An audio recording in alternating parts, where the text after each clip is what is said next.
What is up, guys? Zach Ginn here, and in today's video, I'm going to break down my top 5 Propstream lists you need to be pulling right now in wholesaling real estate. I'm going to you can look over my shoulder and see how I pull these lists.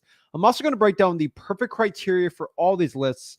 Pretty much if you're going to pull any of these lists, there's 4 to 5 specific filters on top of these you need to pull in Propstream that your guru coach doesn't want to tell you about.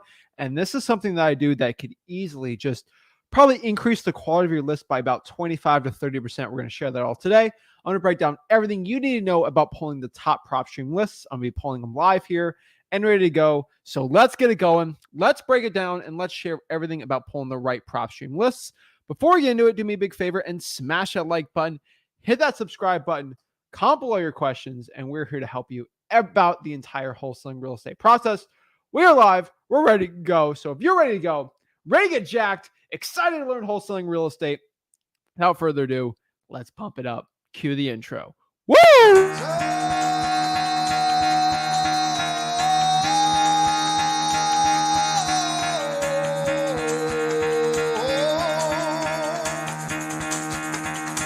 Get the fuck out of bed, bitch. Go.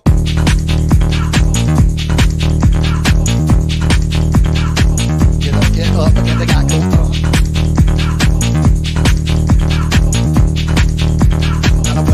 Time to wake up, bitch, get up. Get up, get up.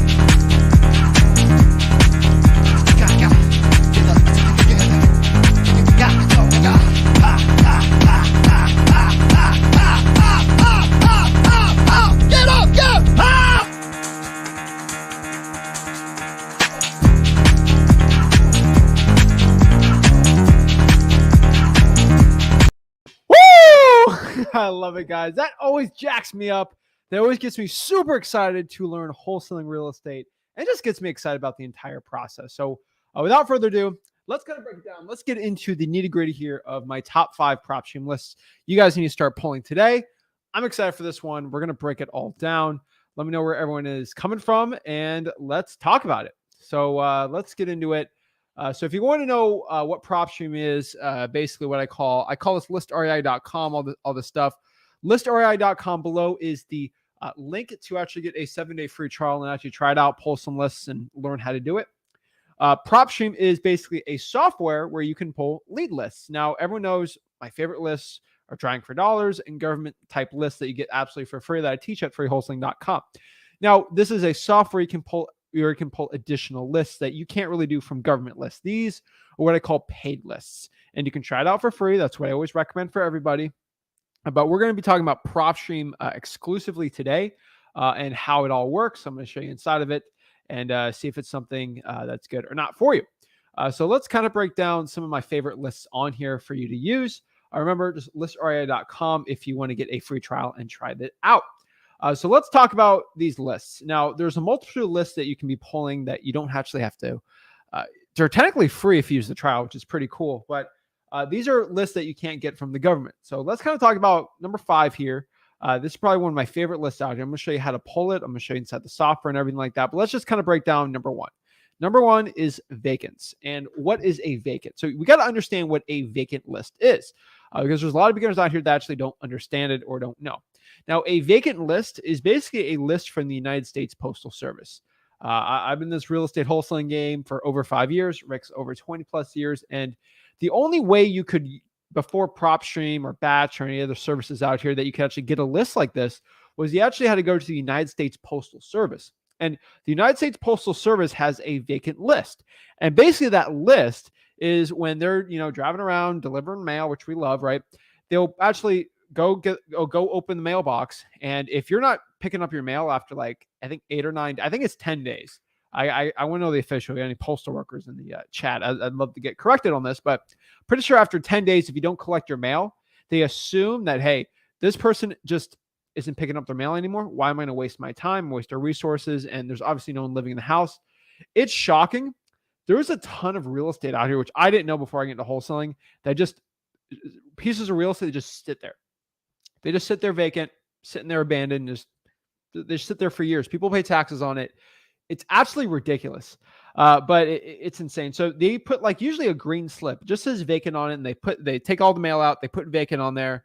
And when you try to send a mail to that house, it's going to be put back, return to sender. That property is vacant. There's no one in the house.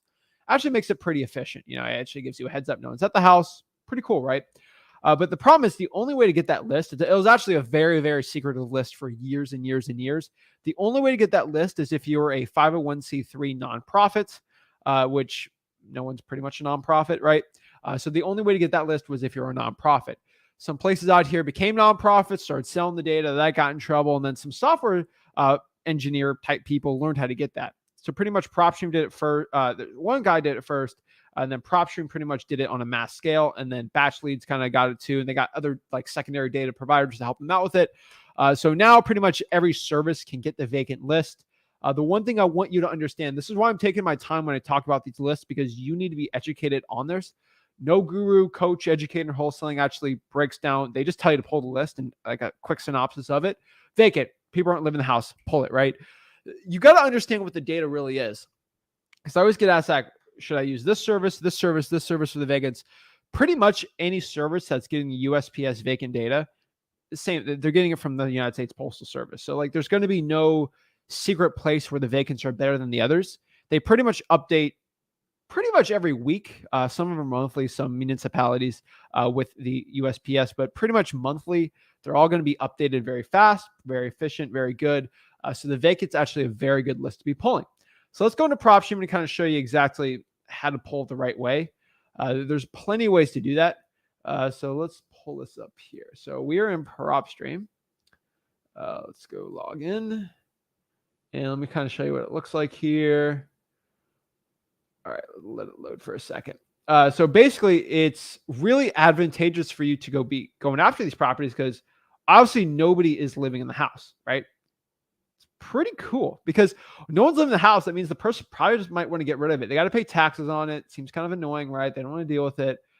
So let's go here and show you. So I want everyone in the comments to let me know what market I should pull a vacant list in and basically show you.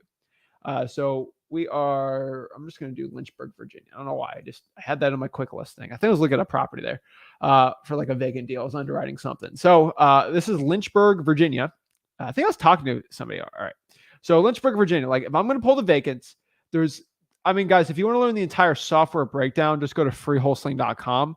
That's where it's really at. Freewholesaling.com has like me hours of actually breaking down the software in like the best way possible. But this is kind of how most people pull the vacants, right? They got all these little services here, get MLS properties, get foreclosures, auctions, bank-owned properties, cash buy. They got all the stuff right here. So what you got to understand is most people just click the word vacant and then they pull that list and okay, great, right? Here's the problem.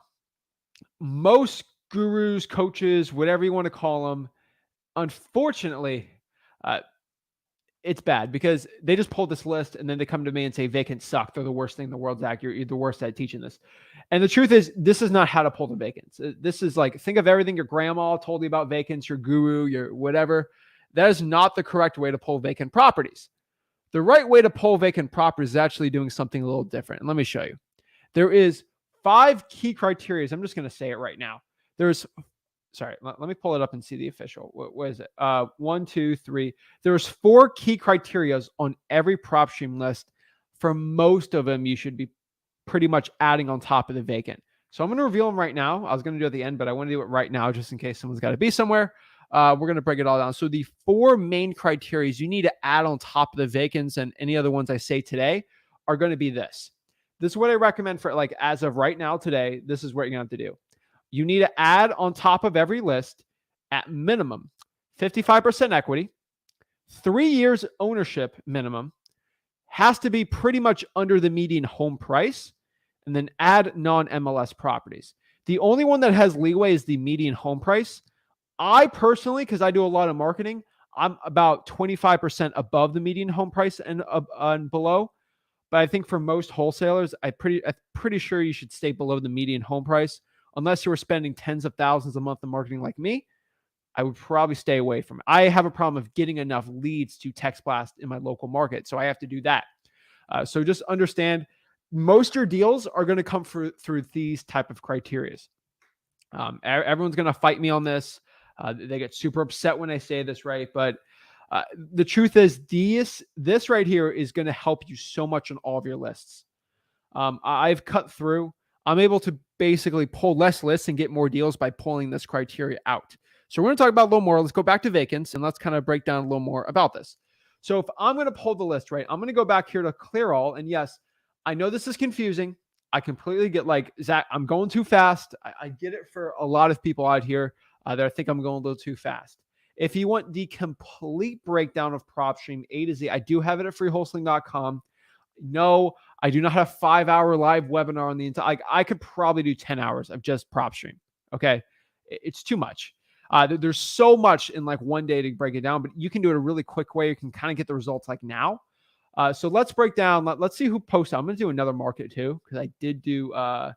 So let's do one I've never done before. Let's do St. Charles, Missouri. We'll do Austin. Austin wants St. Charles, Missouri. So we'll do St. Charles, Missouri.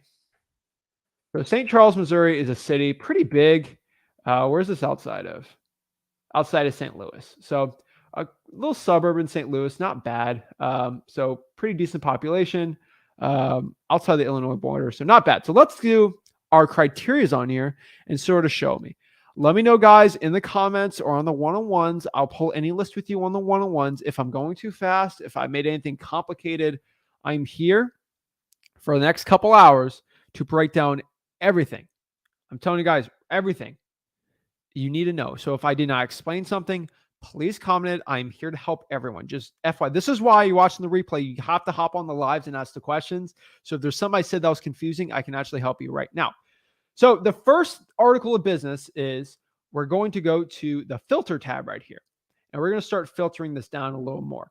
Now, I can kind of get like go all over the board, but let's go just through the list that I put here on like one by one. So we're doing the vacants. So the quick list choice is nice. It's a little too lazy. I really want to filter it even more. So let's kind of break it down. So 55% equity. Now I'm going to be jumping all over the board, but I'm going to do it by the importance of it. So we're going to go right here to valuation and equity information. Okay.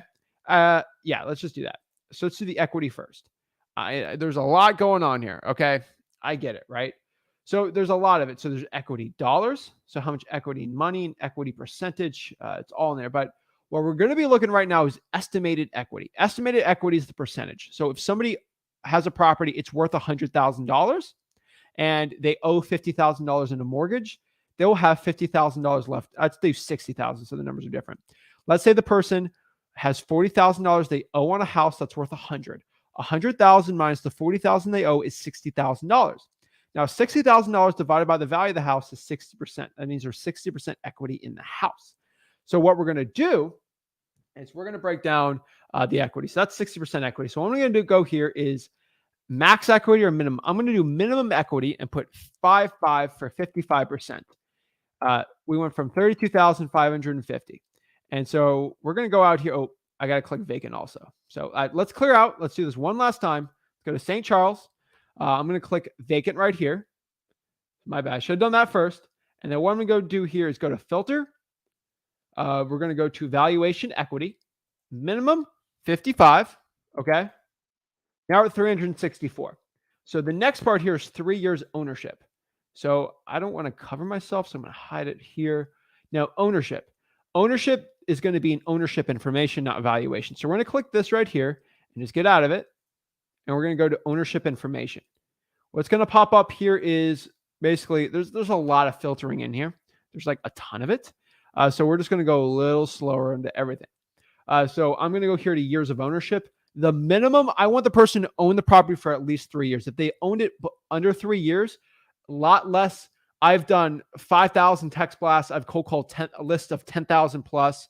And the ones that are deals, most of them, honestly, have owned it for at least 5, 6, 7, 8 years. That personally, so 3 years ownership is going to help you out. The ones below 3 years, it's just when you cold call 1,000, you want that 1,000 to have the best chance. Now, St. Charles isn't like massive, right? We're not doing all St. Louis, so it's not going to be like an insane amount. We're going to want to go underneath the median home price. So how do we do this? I'm going to search St. Charles, Missouri. median home price Zillow. I'm going to put that in Google. Okay. So when I go into Google here, I'm going to share my screen. Let's get out of here. How do I find out the median home price? I'm sharing my screen. I just went into Google. Nothing crazy, right? You can see my Google search. I searched St. Charles, Missouri, median home price on Zillow. Okay. Yeah, Austin's got it. He's pretty much on the dot there. I click here to Zillow.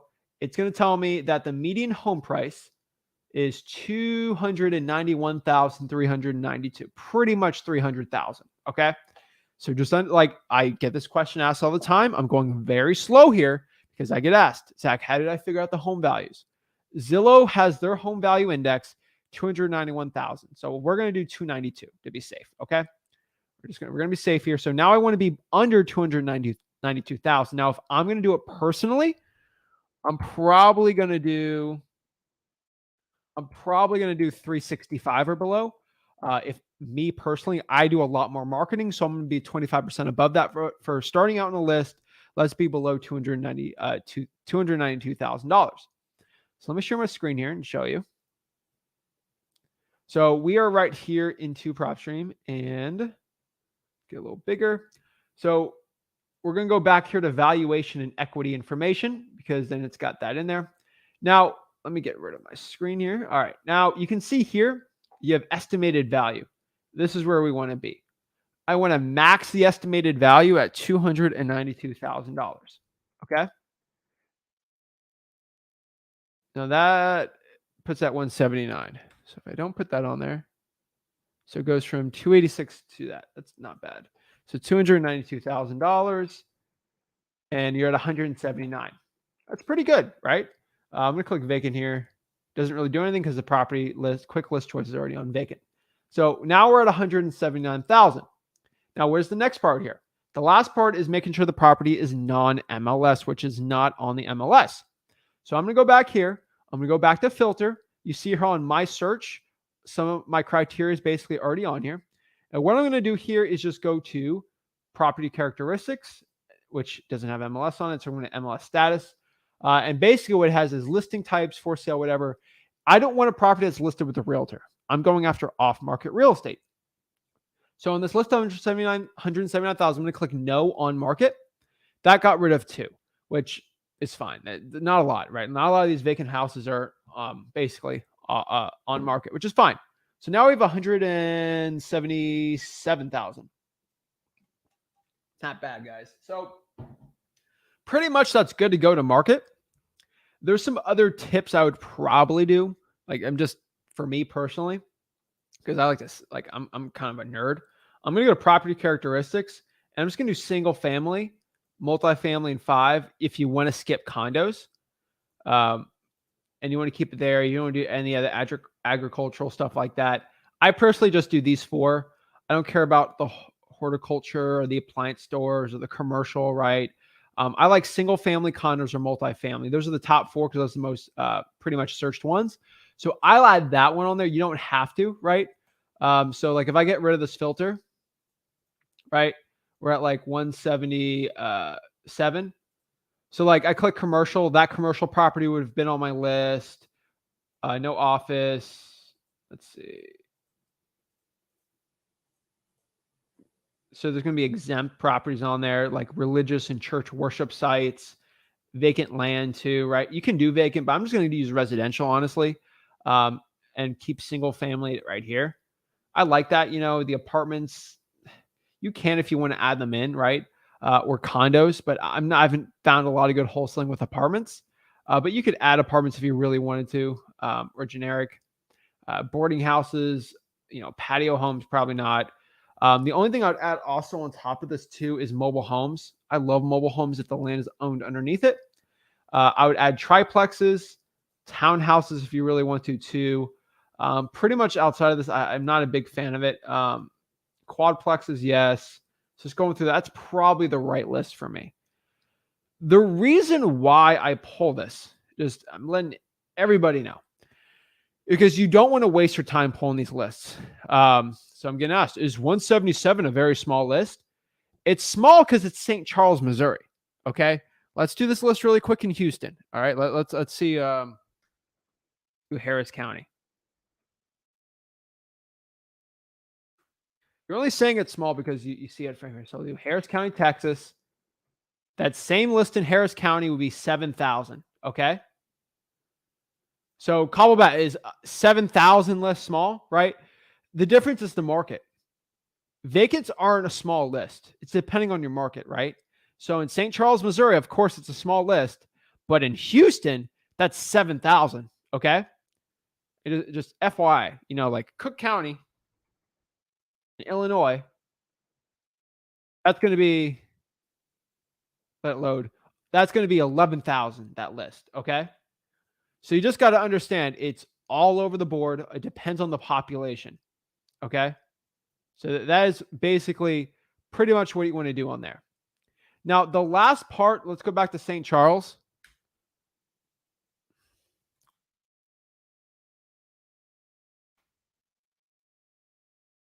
Now, the last part you have to understand about the vacant list is back to 139. There's a couple things we can do here. Okay. So I personally do this on my own list. You can choose what you want. When I pull that list and I export the Excel, I remove the duplicates on the mailing address. So if I own like 6 properties, my mailing address is going to be in the same one. I get rid of that. It's just a habit I have. I don't like doing that. Some people on Propstream do this if they don't like removing duplicates or they don't know how to. You can also go in here and remove people that own multiple houses. That's all up to you. But like if someone owns multiple houses, I personally like still doing it. But you can go here to ownership information. Oops, what did I do? And number of, let's see if I don't think you can see it. So hold on. Number of, let me get rid of this one too. So basically right here, number of properties owned. People like to max it out like 5, right? No one who owns more than 5 houses. That brings it down by a lot. I remove the basically the mail address multiple times. So I remove those duplicates. You can do it in Propstream. It's not as accurate as removing the duplicates of the mailing address, but you can also do that too. So that's under ownership information right here. And you can kind of do it per number of properties owned. So let's reset this one. That's pretty much how you do that one. Now, let's go break down this. Hold on, let me pull this up.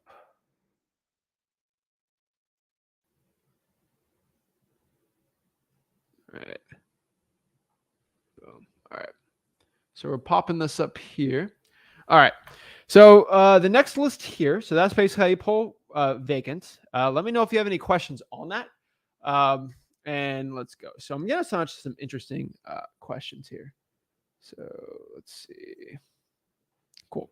All right. So the next one here is going to be pre-foreclosures. I love pre-foreclosures. We're actually this week going to do a nice, Rick's going to do a really good pre-foreclosure breakdown because there's going to be a lot more pre-foreclosures coming down the pipeline. Now, pre-foreclosures is technically a government list. This is basically when somebody is 3 to 4 payments behind on their mortgage, sometimes 2, but pretty much 3 to 4, and they're behind. This is probably one of the most saturated type of lists in wholesaling, but it's such like I still do so many deals from pre-foreclosures. It is still worth it for me to pull. But a lot of people, you can pull it basically for free from the government with a list pendant or notice of default. But pre-foreclosures, it's just easier doing on Propstream. Like it's a tool. I always tell you, like pulling a pre-foreclosure with Propstream versus basically the government list, it's like a plastic shovel and a metal shovel. If I spend 6, 7, 8 hours digging with a plastic shovel, I'm gonna get way further than if I dig for like 30 minutes or an hour on the metal shovel, right? So the work is the same. It's just the tool that makes it easier, right? And that's what Propstream is. It doesn't make wholesaling done for you. It's not self autopilot, but it's just a tool to make it a little easier. It's just a better type of shovel, right? Besides using your hands, you're using a shovel. That's the best analysis I can give to you on that. One's not going to be insanely better. It's insane. So let's kind of break this down. So I'll answer this quick question before we break it down. I'm told that Propstream uses a third MLS, party MLS. Please tell me who said that.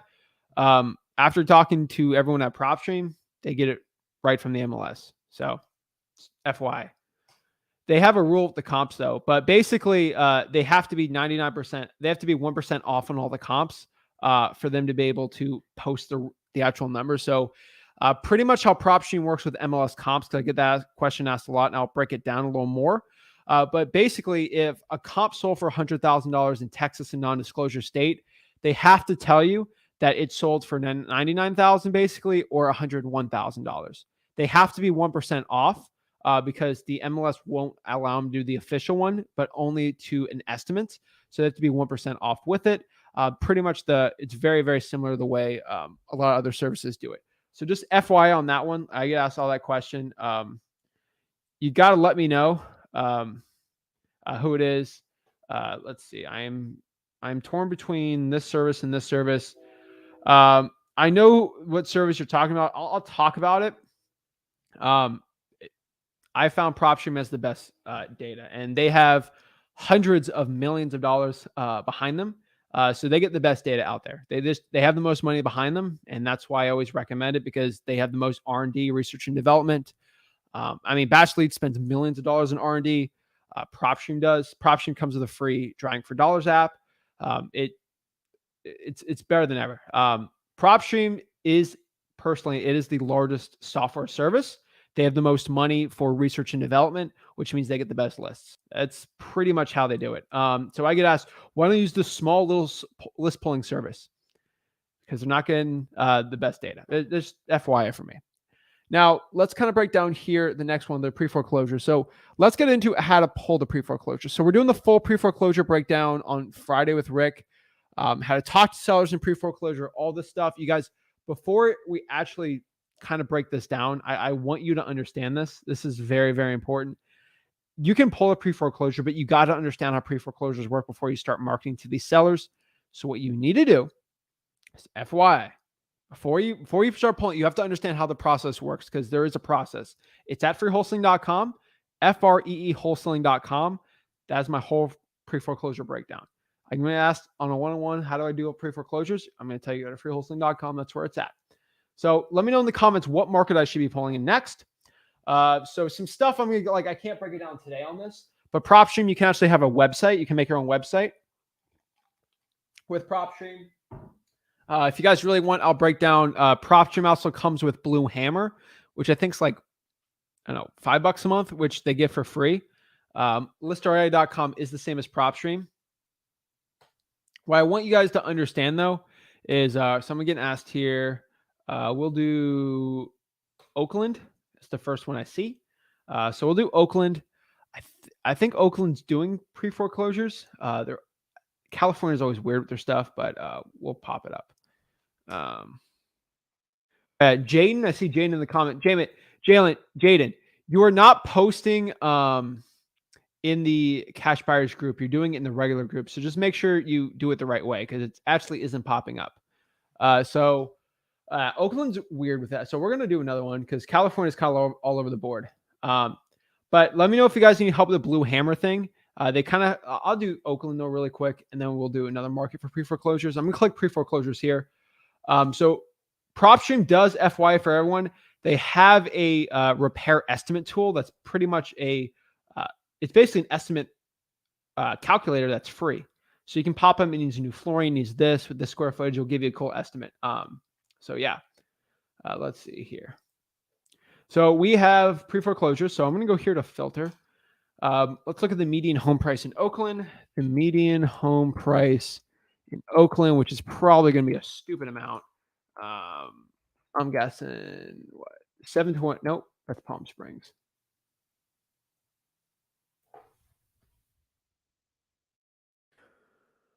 Oakland is $1 million. Jeez Louise. All right, we're going to go under 750 on this. Okay. We're going to go to pre-foreclosures here. Basically, I already clicked that here. So property characteristics, we're going to keep it residential for now. We'll make this quick. I'm going to click residential. MLS status, not on the market, right? Pre-foreclosures already on this. I can go after recording dates and release dates and auction dates and status and all this stuff. I'm just going to keep this going right now. Ownership information. Ownership information, 3 years does matter, but for most pre-foreclosures, it doesn't.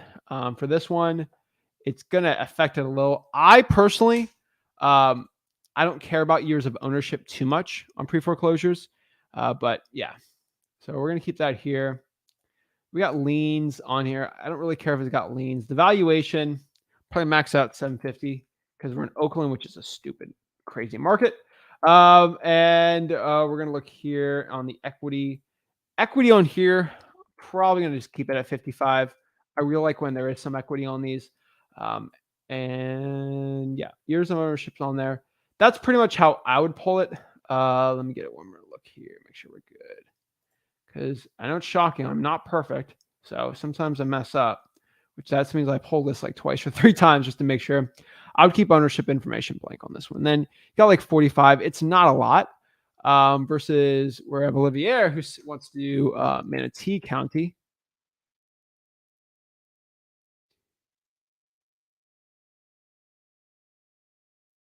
Which is going to pull up like 245. California is weird with pre-foreclosures right now. They're not liking to do it. They're not really doing it too much. So that's why like Florida, they don't care. They'll kick you out in 5 seconds. They really don't care about you in Florida too much, but you knew it there. So just FYI. So let's see here. All right. So someone's saying the StreamYard's not working for you today. Keep trying it. The link is on the Facebook group, so we'll talk about that a little later.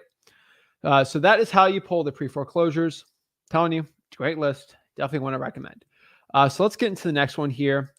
This is a really good list, guys. This is the water shutoffs. I'm adding 2 of them in there because one's just too small. 2 of them together is one small list. There's 2 super small lists, make one small list, right? So I would mix in the water shutoffs and the credit card debt lien lists.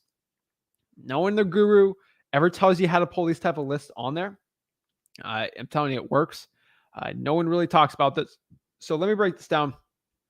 You can actually pull the water shutoffs and the credit card debt lien list. I tell everyone to pull this list.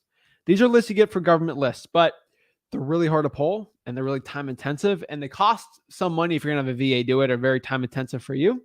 So like if you have Propstream, like it works really well.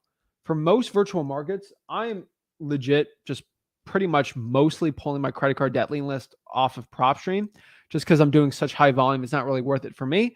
The water shutoff on one hand, though, I still like getting them from the utility department. So let's kind of break down how to do this the right way. Alrighty. Boom. Yeah. So when I say California is weird because they're trying to make laws on pre-foreclosures. They don't like kicking people out. Like, it's just different. Like, I got no political stance on it. I am part of the wholesaling real estate party. That's my political party. But it does affect us real estate investors. So this is the water shutoff and credit card debt lien list. So I'm going to go here. We have Darren wants me to do Chattanooga. So shout out to Darren. We're going to do Chattanooga. So let's do Chattanooga. Chattanooga. It's a fun word to say, isn't it? It's a fun name. Chattanooga. All right. So Chattanooga, Tennessee is right here. Beautiful, beautiful, beautiful. So we are going to be doing first, we're going to do the water shutoff list, and then we're going to do both of them. Okay. So what we're going to do here is we're going to go into filters. So in Chattanooga right here, there's 89,000 properties. So I'm going to hit a filters tab. And a lot of people think you just click here and water shutoffs clicks. It's not. Okay. A lot of great properties, a lot of great lists, but it's not going to be on here. The water shutoff list doesn't scream out to you on Propstream. No one really talks about it. Let me show you exactly how to do it. So the one thing you got to do is just go to lien, bankruptcy, and divorce status right here. We're going to click it.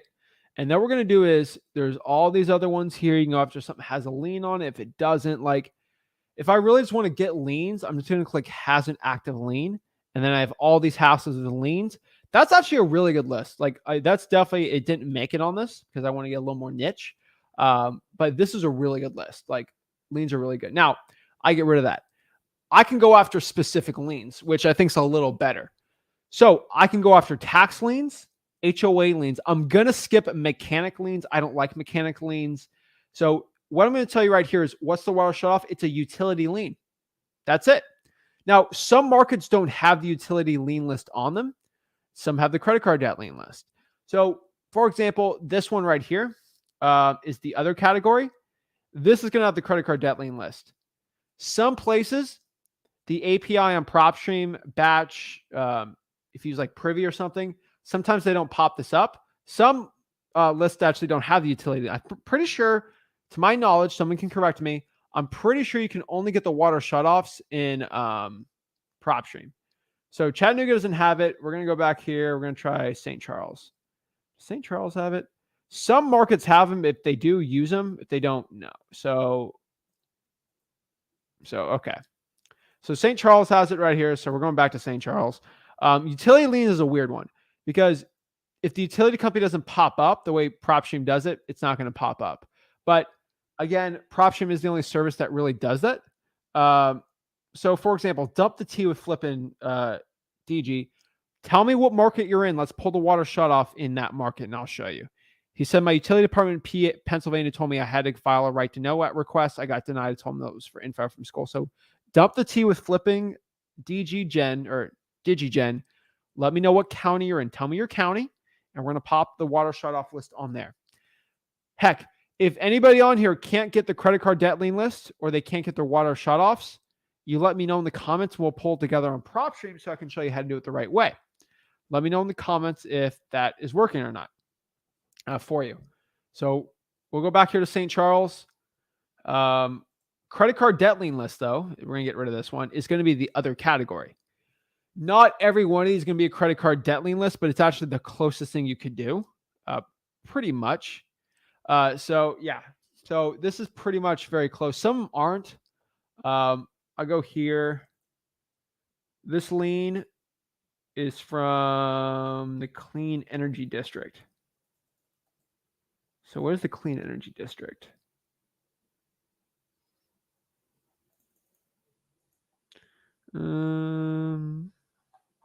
Somebody has some lien. So the other lien, it's technically the other liens. It's a state property for energy. So it's not a solar lien. So like I'm going here looking at what some of these liens are. This is a home repair lien. So that house needs to get repaired. So Clean Energy is really going hard in the paint on these. So yeah.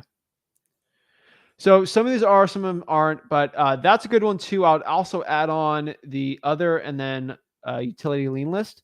It's going to be small here. I'll do Harris County. We'll add Harris on there. It's just a big one.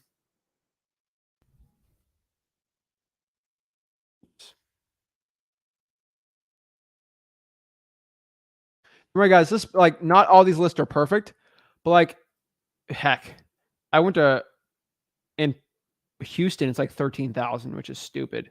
So utility lien is 24. So there's like not a ton, but like these are just still to add on. They still work really well. Yeah. So I'll break this down too. You know, how do I find these? The water shutoff, you have to go to your local county utility department and ask for the water shutoffs. Credit card debt lien list, you have to go to public records and see banks that are being debtors on property, on people that are not associated with the property, which is not a mortgage. That's pretty much the credit card debt lien. So Allegheny County, we'll try that. Propstream's not perfect. Propstream is pretty much the only service that does the water shutoffs, but they are not perfect. FYI, no software is perfect. Leggy? Blanket. Go Gators. Right? I'm pretty sure they have a college mascot, the Gator, right? Wait, ALLGHENY. Allegheny College, whatever it is. Oh, they don't have the utility and lien list on there, but do they have the other ones? Not going to pop up. That's a mess. What kind of liens do they got, though?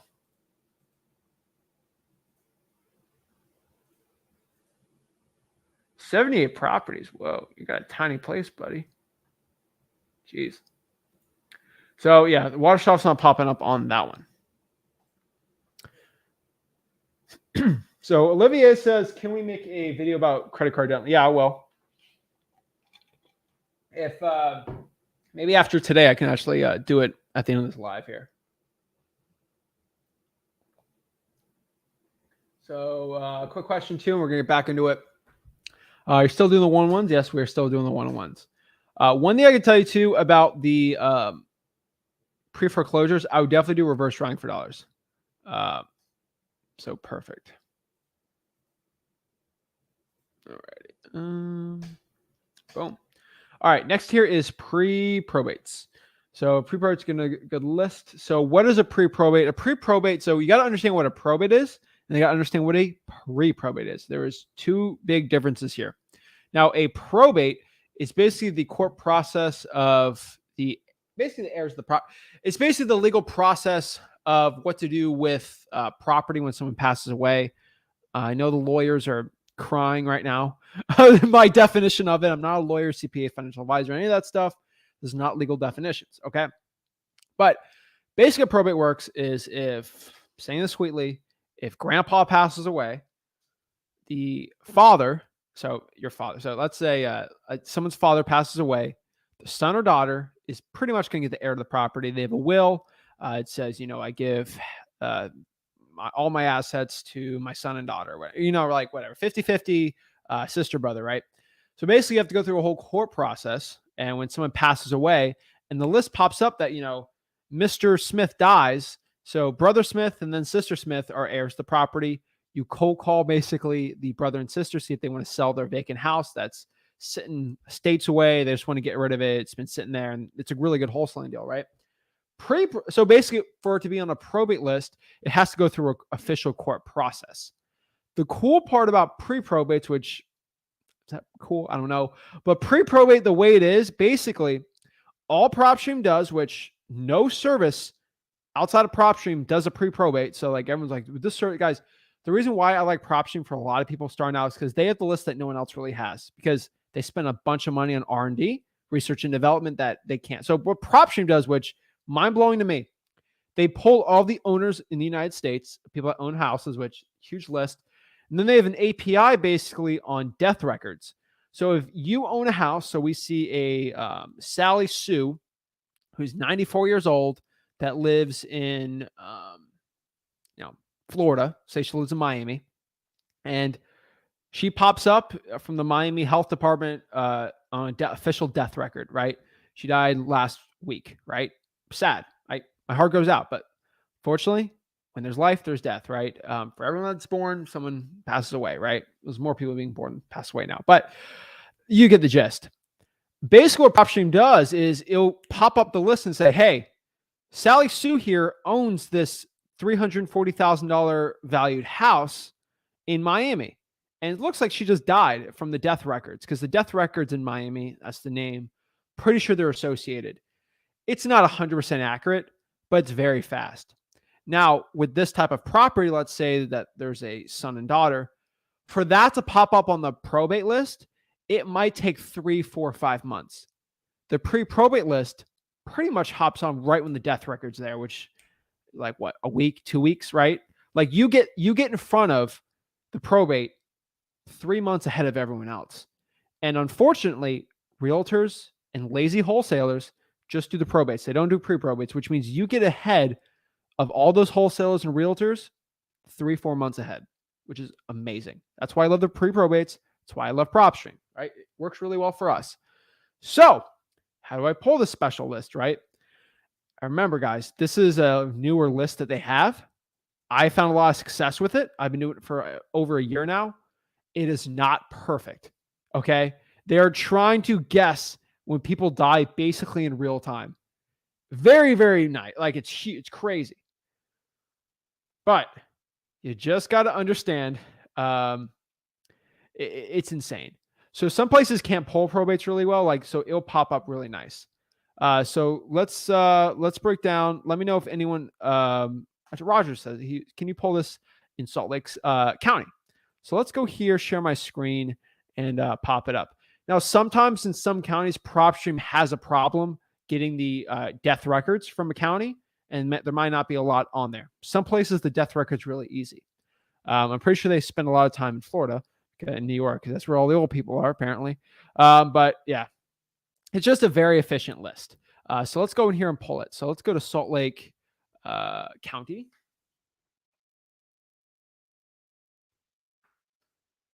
Salt Lake County, Utah. So insane amount of people in Salt Lake County, but cool. So let's go here and pull the pre-probate. So all I'm going to do here is just go to filter. I'm going to do quick list choice. Can everyone see the quick list choices on here? Yes. I'm going to go through all these, and on the bottom is pre-probate. The other name for a pre-probate is called deceased owners. Pre-probates just sounds sexier. It's owners that just died, right? Pre-probate, and click that. It's going to pop anything up. Let's see. So it popped up 383 houses in Salt Lake County, which Salt Lake County is actually a decently saturated market. You know, it's not like the smallest market, right? It's actually a huge market. So, it's a little small. That's a small list compared to how big it is. So that's pretty cool. So let's just click here and just look at it, right? So there's the one thing about pre-probates that if there's a husband and wife, right? Let me hide there's a husband and wife. If the wife dies, it's still going to pop up. And there is motivation still. If two people own the house and someone dies, there's still plenty of motivation to get rid of the property. So we're going to look here. Does it have the death record on here? I don't think so. It just pops it up. So again, it's not the most perfect thing in the world. So this person's owned it since 94. Someone died, which is terrible. And the problem is this property is on the MLS. So someone died and they listed the property. So sad, right? So that's not good, right? That we could have gotten rid of that if we put the property off market. So what we're going to do here is we're going to go here to filters. And we're going to pull the pre-probate. So to pull the pre-probate here, we're just going to go here. We're going to change characteristics to residential, 362. We're going to go MLS status, not on the market. So that Howard Street house went away. We're going to click here. This is 2512 South Cooper City Drive. Not bad. So we're going to do here is just go to this sold on the MLS recently. Uh-oh. So when you pull that, it should filter it out, but go here. Nice. All right. Let's filter out here, and we can actually do this. Let's go to list view, and let's go to sale date. So you want to get rid of the sale date here. So we're just going to go through sale date and kind of get rid of the newer sale dates on here, because sometimes it's not popping up. That's kind of weird. All right. So let's just do it by the bottom. So we're going to do, here we go. This is 93. So this is a nice one right here. So of course you got to look through it. So this is in Sandy, Utah. This is a 3-bedroom, 1-bath, worth 564, joint tenants, and the owner died. And it looks like a rental property. So not bad. So it gives me mailing care of names. So Michael Grossin died, and there's a Michael and Alan Grossin. So I'm probably going to contact Alan Grossin. So unfortunately it passed away. Very sad. But hey, we can go contact this owner and make some money off of this deal if we can, if it's a win-win for the seller, right? Ownership information. Again, if they died, I don't care how basically long they've owned it. It's not the most insane thing. So like, I don't really care how long they owned it because they're kind of dead. So no big deal, right? So I don't really care about owner type because there's no technical owner. You can go evaluation. I'm probably going to stay under $500,000. I'm just doing a quick one here, just showing you. Salt Lake City is kind of a little getting pricier. Equity, I like 40% equity. You knew 55. I don't think there's gonna be a big difference here. A lot of these houses are free and clear. I think 5 properties is the difference. So I'm gonna keep 55. And am I missing anything? Liens? No. If I really wanted to go crazy though, one thing I can do is someone died and there's liens on the house. That might even be crazier, right? So I'm going to go here is like, if I want like a super motivated list, right? I'm going to go here to liens. And I'm just going to make sure that there's at least a tax, HOA, utility, or other. There's going to be 8. These are ones I want to call like ASAP because there's tons of liens. So this is one that someone died and there is an active HOA lien on the property, which the property is probably ugly right now, or something crazy is happening where the HOA hasn't paid. Let me get rid of my face here. That means they probably didn't pay the HOA, and there's already an active lien on the house. This is going to be insane right here. Great. Like, that's a great lead, right? Not a ton of these out here, but like for the people that say, oh, there's no motivated leads anymore. Guys, this is a really motivated lead right here. It just pops up, right? And I don't live in Salt Lake, right? So I'm telling you guys, let's go here. So, Roger, you better be pulling this list, bro. You better be contacting this lead ASAP. I'm going to do it for you. Okay. So, it's great, guys. It's a good one. So let's go to the last one here. That's pre-probates. Great list, guys. I love it. The next one here, guys, is it's kind of a cheating one. So this is the list. Like, I kind of basically showed you 4 niche type lists, basically 3 really niche lists, right? One thing I can tell you is high equity stacked list is going to be my last one. It's not one that's really talked about. It's one that I do a ton of. So I stack some lists. I add multipliers on motivations on properties. I sound crazy when I'm saying this. I sound cuckoo, but there's a method to my madness, guys and gals. So if a property has equity on it, they could sell it for more of a discount, which is great. Most of my big deals, most of my 20, 30, 40, 50,000, heck, $100,000 plus deals all have at least 55% equity. Most of them are 60% equity. So if I can do just high equity, which is going to be a lot. So let's go here. Give me a market, guys. I want to know market in the comments, and I'll show you. Actually, you know what? We had who do we have? We had Ryan and Mr. Fitzgerald. They both want me to do Dallas. So let's do. Let me do Dallas because they're both asking. They're on the back stage here. So let's do Dallas. So we're gonna do Dallas, Texas. Yeehaw. I do a meetup in Dallas. I'm gonna have a big bucket hat. Honestly, pull up in my bucket hat. Evangelica, this is not live. This is recorded.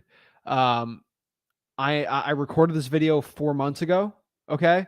And yeah, this is not a live video. Guys, if I pull the comment up live, hey, come on. All right, come on. Let's go here. All right, well, let's do Dallas. So let me give you an example of a high equity. So let's clear all. Let's go to Dallas. Currently, there's like 371,000 properties here in Dallas, right? Can we do Dallas County? The Denton, Dallas County. Even more. All right, let's do a big list, right? So if I just want to pull the high equity list, okay, it's going to be too much, right? So I'm just going to go here. Let's do a regular high equity list. Let me show you what I mean. So high equity list, let's go after just residential properties in Dallas, MLS status, not on the MLS. Hold on, give me a second. It's got to load up. Ownership, they've owned it for at least 3 years. I can do owner type too. So some people are like crazy about this.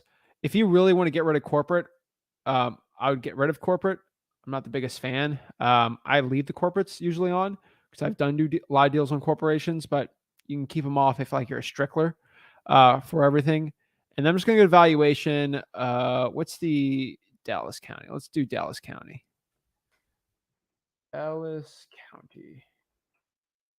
All Dallas people are so crazy about your Cowboys. Like, y'all think they're the best every year. It's ridiculous. Like, it's just, I feel bad because you guys don't have to deal with the fun that I have with the Dolphins because we're the greatest. 340 is the estimate median, so I'm just gonna stay at 340 here. And if I kind of look at everything here, also all love to Dallas Cowboy fans. I like the Cowboys, but I always make fun of because I got some friends who are like diehard Cowboys fans, and I definitely do roast them all the time. So we're at 179,000. So if I skip trace this list, it would cost me like 18, probably 20 grand, 18, 19, 20 grand. That's too many. That's too much calling. Okay. That's way too much calling for me, right? I can't make that work in a big market like Dallas. It's stupid, right? Like, I can't make that work. Now, I have to probably niche this out. And I want to make it a little bigger, right? Like 10,000, right? What I'm going to do is I can do a vacant high equity, which I kind of already showed you before. That's going to be 2,000, right? You can do some other characteristics that might make someone want to sell it, right? So We can go here, ownership information. We can go through, we can do absentee owner, which could be one. So like, let's a stacked list. So this is a list of high equity, more or less, to a point. So let's go to, did I have the equity? No. All right. Equity, 55%. My bad. 55%. That would give me, sorry, 15,000. It would cost me to skip trace, not 17. Whatever. All right. So that is the equity. So I just looked at so equity's got on this. So 140,000 more or less is way too much. What I'm going to do instead is I'm going to go to quick list choice and add one on here. So I can just do liens. That's going to give me 6,000, which isn't bad. I can do, what is it? Just free and clear properties, which is just too much for me. I can do divorces. So under quick list, 318. I'm not a big fan of these. Tax delinquencies is a really popular one. So tax delinquencies are people that are behind on their property taxes. Not bad. That list is 20,000. It's a little too much for me. If I was going to do tax delinquency, that is way too much, even for Dallas, which is too much. The one I'm going to do here is I'm just going to go to like, I would probably cut this to like 220,000 if I was going to do tax delinquencies. And I would probably do a list like that, right? So let's go back to 340 here. I can do failed listings, which not really the best. I'm not a big fan of those. Senior owners, you can. I don't recommend going after someone solely on their age. You could get in trouble with that. Tired landlords is probably one of my favorite ones. These are people that have owned a rental property for a very long time. So that's pretty cool. So that's definitely a good one. I do like the tired landlords. I do tell you though, with a tired landlord, I want it to at least be like, I'd probably put $250,000 on the estimate on the max. That's a good list right here, right? Let's go back to 340. The stacked list. Zombie properties is a good one. Let me kind of tell you what zombie properties are. I get asked all the time what a zombie property list is. A zombie property list is basically, let's get rid of this. Hold on. Basically, a zombie property list is basically a vacant pre-foreclosure. That's the sexy way they put it. So it's basically a pre-foreclosure, which you're kind of going to learn on Friday on pre-foreclosures, or if you go on freewholesaling.com and kind of learn the modules. A zombie property is kind of what's a zombie's like ugly, scary. Ooh, right. You can eat my brains. Think of a zombie property, right? So it's a property where it's a pre-foreclosure. I'm behind 5 months on the mortgage, and you know what? I'm just kidding. I'm leaving the house. I don't want to deal with it. And they just leave it's a pre-foreclosure that they're behind on the mortgage and no one's living in it. That's money. Okay. So vacant properties that are pre-foreclosures, zombie property. So there's two. There's not a lot, right? Not a lot of zombie properties, but when they are, they're good. And then pre-probate, deceased owners that have it, 136 in Dallas, not bad. So that's how you pull that. Works pretty cool. I love it. Let me show you some other features real quick that no guru is going to tell you because they don't use Propstream in their actual business. So what I'm going to do here is let's go back to Dallas County. Let's just do, hold on. Just go to my lists. I have a special list I don't want to tell anybody on right now. Give me a second. All right, I'm going to get this address and just use this one. All right, get out of this one. I have my secret. This is my Propstream account, so I'm not telling someone. I'm pulling some secret virtual list that I am not willing to share right now still. Maybe in the future, but not right now. This is for my virtual wholesaling business. So let's do a property in Fort Pierce. Let me just show you some like special stuff you can do. All right. So basically you do a lot of stuff here. I can click on the property, right? Get this kind of popped up.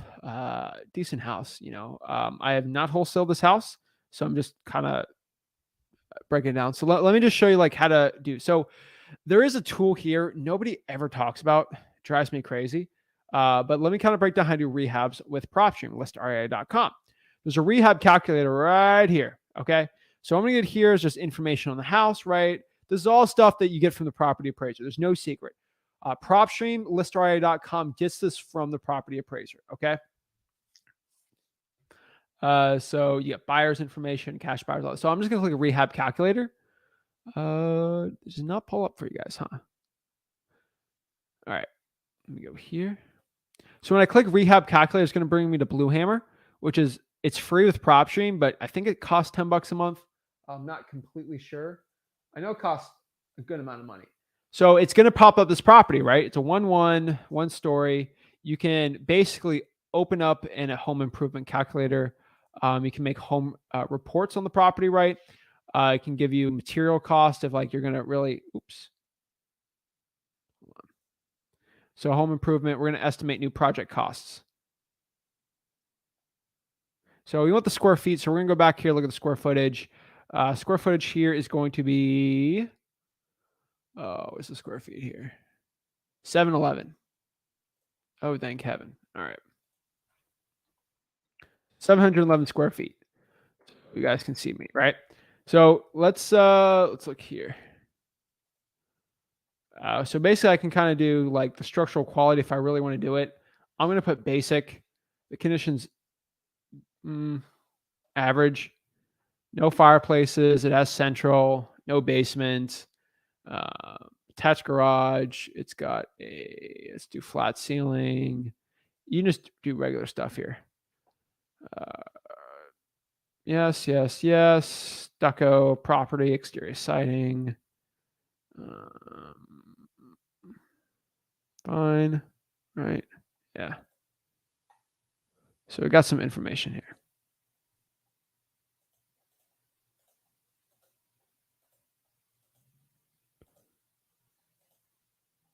All right, new project. So I can kind of guesstimate what things are going to cost for this, like retail. So if I want to know how much things cost and stuff like that. So I'm just going to go in here and got it. So I'm going to do popular projects.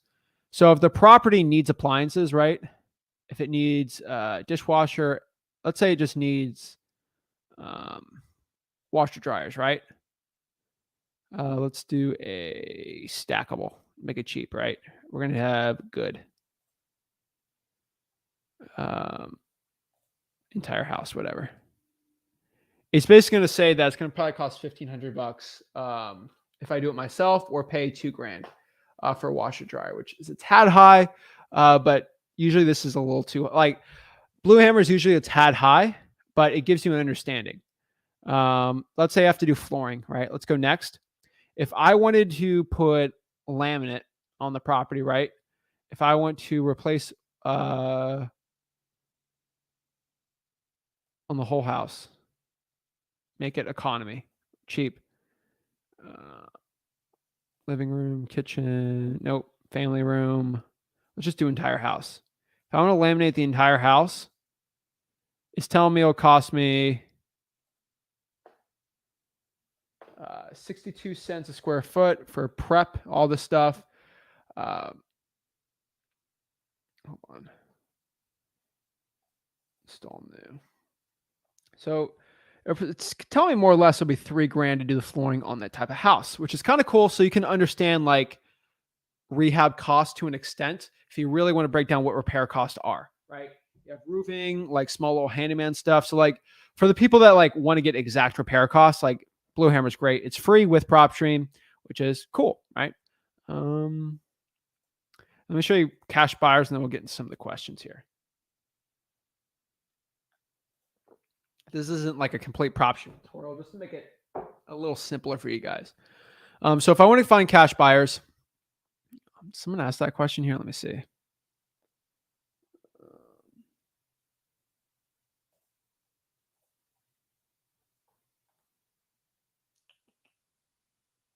Where is it? So this is a good one here. So Zach, what's the best way to look for landlords that are actively buying? The For Rents, hands down, is going to be the best one. Just FYI. So if I want to find cash buyers in Propstream, let me just do Fort Pierce. I think I'm going to pop up on here, but it'd be fine. No, let's just do Dallas. So I can go filter here. This is why I tell everyone, go to there's cash buyers. I really like the flippers tab. If you really want to find cash buyers right now, go to flippers. You guys can see my screen, right? I would go to flippers. So click here to flippers. It's going to show people that are actually flipping in Dallas. So the first one here, Hopefully I don't reveal any names. But pretty much, let's see here. Rosalio Carmelo Chavez Ramirez, who does not live in this house, basically bought the property cash. He bought it cash. I'll look at the information later. For $289, but he removed it. So that might not be a good one. Hold on. Yeah, he removed it off of that one, which is fine.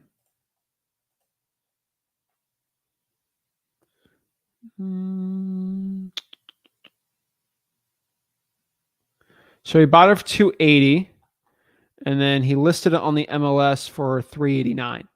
And his name is SLZ Homes LLC. So I'd probably contact SLZ Homes LLC and see if they want to buy any more houses for cash. SLZ Homes is all over the place here. They have their phone number right here. They're a general contracting company that is buying houses. So I have their address right here. And just look them up on Google. Their phone number and stuff pops up. And that's how I'd find the flippers on there. So pretty easy, pretty cool. So that's how I would find cash buyers with Propstream. So Blue Hammer is free. How do you get access? All you got to do, I'll show you one last time on here. The way to get that Blue Hammer for free is you see this property address right here. All I do is click Rehab Calculator, and it brings it. So you just save it to the house. But you click Rehab, you save it, and then it brings you to Blue Hammer right here. The Blue Rehab Calculator right here. FYI, it's just the Rehab Calculator. Just click that. Boom. Okay? That's it. Hopefully it helped.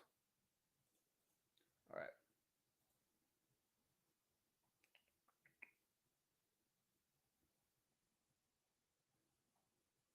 All right. So yeah, some people love batch. Some people love Propstream. I promote both of them. So if you want to use batch, you can. If you want to try batch for free, just use zachdata.com, right? Like you can use any one. I use both of them. Not everyone can afford that. So I promote both of them. Some people swear by one or the other. I think they both work. They're both just got different things going on for them. One's not going to be completely like life changing over the other. It's like a Lowe's hammer versus a Home Depot hammer. They're both tools. They're both shovels to a point. One's got cool features. One doesn't. One other thing has cool features. One other doesn't. Like I show how to use both of them at freewholesaling.com. You choose it. I'll break down a quick question I get because this has been like popped up everywhere. Where is it? Propstream or Privy. So I have done a lot of research on Privy. I've done a lot of research on any new software point. And the fact that I tell you only use batch leads or Propstream, that's what I'm going to say. There's a reason why I only say those two companies. That's all I can say. I don't know any other company that can show tens of millions in R&D than those two companies. No other one. And those are only two companies that constantly get good lists. So just giving you an FYI. So yeah. Propstream is a free drawing for dollars app. Now a lot of other places have that too. Dump the tea. Just go to freewholesaling.com if you really have other questions. Ezekiel, I'm not even going to mention that one. I think half the people in the comments can answer why I don't mention that one. But that software, FYI, does not hit the criteria of tens of millions in research and development. Okay. That's all I can tell you. Okay. If the company not put millions into getting the data really well and they're not run by good software people, I'm not going to use it. Okay. So one of the big points of here is software people own this and software people are getting the best data possible on this. I'm not going to get into it because I don't want to get into it. But the reason why I only say those two. Okay. Roger asks, when will this live be uploaded to watch again? Once the live's over, you can go hop on and go look at it. So I get this question asked a lot too. But basically it's Propstream, the one-stop shop for wholesale. It's pretty much, you can use other services. I do use other services, right? Is it better than Deal Machine? So the data is better than Deal Machine in my opinion. Deal Machine is a better drawing for dollars app, but Propstream is a free one. So the question is it worth paying $150 for Deal Machine a month for drawing for dollars? Or is it worth paying $0 a month for Propstream for the drawing for dollars? That's the way you got to look at it, right? Only you can answer that. I don't think the Propstream's drawing for dollars is like, I don't think Deal Machine's drawing for dollars is so much better. It's worth an additional $150 a month. That's just my opinion. Drawing for dollars is pretty simple, right? You just add them in. So yeah, I like Propstream's data. So Zach, do you know about the Independent Administration of Estates Act? I've heard about it. Independent. Let me look it up again. Hold on. The Independent Administration. Y'all just of Estates Act. The Independent Administration of Estates is a law allowing the PR to administer. Hold on, let me read this. Is this for Florida? Because each one's got a different one. All right, let's pop it up. All right, let's read it. The Independent Administration has changed and streamlined the property. The EIA is a series of laws that allow the PR to administer most aspects of the citizen's estate without court supervision. Under the EIA, can citizen court in the petition. Yeah, this is California, isn't it? Yeah, I mean, each state has. Florida kind of already has this built in. Most states do. Pretty much, PR can just sell the house without going through like a lot of legal loopholes. Pretty simple. I mean, that makes it easier for a wholesaler, not harder. Fernandez says, hey, Zach, how many times should I call my drawing for dollars list? I have 7 of them. I've only called them once, and each list may have 2 or 3. I would call each list once every 3 months. That's how if you reverse drive for dollars, I'd probably do it once or twice. But drawing for dollars probably 3 or 4 times a year.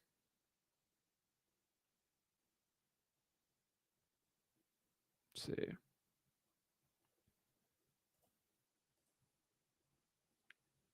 So Austin's got a good question. What would you say to someone when reaching out for a pre-probate? So use my cold calling. Please, everybody, use my cold calling scripts at freewholesaling.com. I teach probates, pre-probates, all the stuff. It is at freewholesaling.com. So reaching out to a pre-probate property, just FYI, boys and girls, it's the same thing as probates. You kind of play stupid to a point. Hey, are you the owner? Or are you looking to sell it? Are you the owner of the probate house, of the decedent's house? And are you interested in selling it? That's it. The whole breakdowns, cold calls, live stuff. Hey, Rick, congratulations. Just saw your cold call live stream. Awesome, by the way. Learned a lot. Awesome. Appreciate that. Love it. Let's see here. So Knowledge Suave, go to freewholesaling.com. I have a whole breakdown on reverse drawing for dollars. I would go there and break it down. On the Zach Ginn YouTube channel, I just did a video this week talking about it. So I'll pop in the address on that one for you guys. If you want to, my reverse drawing for dollars breakdown, it is on there. So I will go post a link on the YouTube if you want to go. Here it is. Wait, where is it? Hold on. Let me pop it up. All right. It is. Here it is. All right. Let me copy it. If you want the reverse drawing for dollars tutorial, it's on my, I put it on my personal channel. I don't want to spam it on Flip with Rick, but all right. So let's see.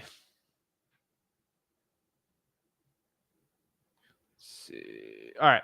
So let's kind of do some of the one-on-ones, guys. If you want to know how to hop on the one-on-ones, talk to me. Let me show you one more time, and then I'll get into them. So share my screen.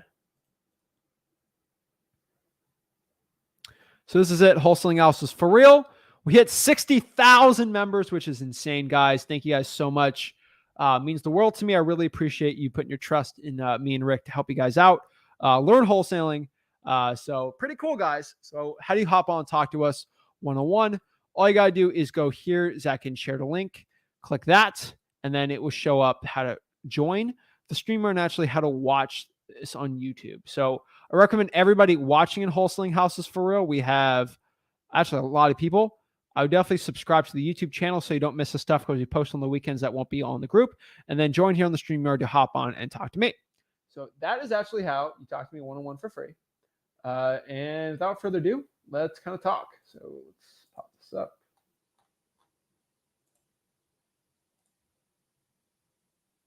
All right. Rebecca, what is up? Hey, Zach. Thanks for Hey, doing Propstream today. I appreciate it. So I've Thank you. been using Propstream, and I also do skip tracing through it, Okay. but I find that there's like a lot of numbers that are either like not working, do not call. Have you noticed that with Propstream, or is there a different server I should use? What, Houston? Um, I've done Houston, I've done a couple different areas. Since I'm doing virtual, I'm kind of going everywhere. Well, have you tried batch and seen if it's a prop stream problem or a batch problem or just a general problem for the market? I haven't. I really stuck to Propstream because that's where I can I put my money, but I can do that Yeah. and branch off. So I should try I don't know batch. what to tell you because like I pulled lists on PropStream, texted, done a ton. I've done like 5 deals off a list from there. I've done Hmm. blasting service, only got 1 deal for PropStream. Same in the batch. So I can't tell you. What's your contact rate on the cold calling on that PropStream list? Um, I get so about every 100 calls, I make contact with like 4. So you have a 4% contact rate. Hmm. Are they landlines or mobiles? I haven't. I don't filter it out. I do both. Okay. And is this hand dialing or with a dialer? I just started using the dialer. Okay.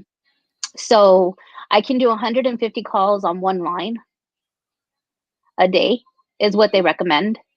Okay. And So I've been doing that. I'm going to purchase another line so I can start doing 2. But since it's just me, and I only have so many hours before I have to go to work, okay. And what dialer are you using? I am using batch dialer. Batch dialer. Okay. And have you just called yourself and saw if it's spam likely or not? Um, I did, and it was still good. Okay. Should be fine then. Okay. Yeah, it's been I a would hit or test miss. out different skip tracing, Okay. but I can't tell you if it's gonna that's the case or not. What list Okay. was it? Um, let's see. I did a Houston vacant, and That should then be a good one. yeah, I did El Paso pre-probate. I've started that one. I still have about 100 calls to make on that one. Okay. El Paso's probably not the best market, No, but it's not bad. no, I just have 4% is some more terrible. contacts that I know there, so it's kind of easy for boots on the ground. I mean, 4%, like at truepeoplesearch.com, I'd be at like 5 to 10 at worst. So I would definitely try testing a different thing out then if you want. Okay. PropStream's fine. Like it's not bad. So I was just thinking, even with what you did today, I'm gonna filter a lot more. yeah, So maybe it's just that I'm not filtering enough. Um, I have to test it out. yeah, I'll definitely test it out. I really appreciate all the advice you gave today. Of course, Rebecca, I appreciate it. All right, have a good day. Have a great one. Thanks. Bye. Honestly, what I've seen people use every service and complain about each one. I've seen people use every service and done really well. Um, always I got to look at like each case by case scenario, but I don't know. I've seen how PropStream does their data, so I mean, like their skip tracing is good. It's not like batch is a little better, but it's not like the end of the world, you know. Jamie, Hey, what's good, Zach? what's up, man? I'm blessed, man. How are you? Blessed too. Good to hear that. Awesome. What's up? How can I help you out? Yeah, just a quick update. I want you to essentially confirm what you told me last time, just because I know you didn't have that much time to look into comparables.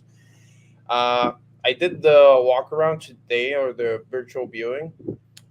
Everything seems fine. There's a small detail I didn't realize until I got there, which isn't that small, but at the same time, it's not deal breaking, at least in my opinion, which is the bathroom downstairs in the main house isn't completely done. It's like it's not ready, it has a bathroom upstairs, but it's still kind of you know, if you have to get somebody to do it, a contractor or something, it's gonna cost quite a lot. So that's something What do you I mean? Like, what's up with the bathroom? Like, what exactly?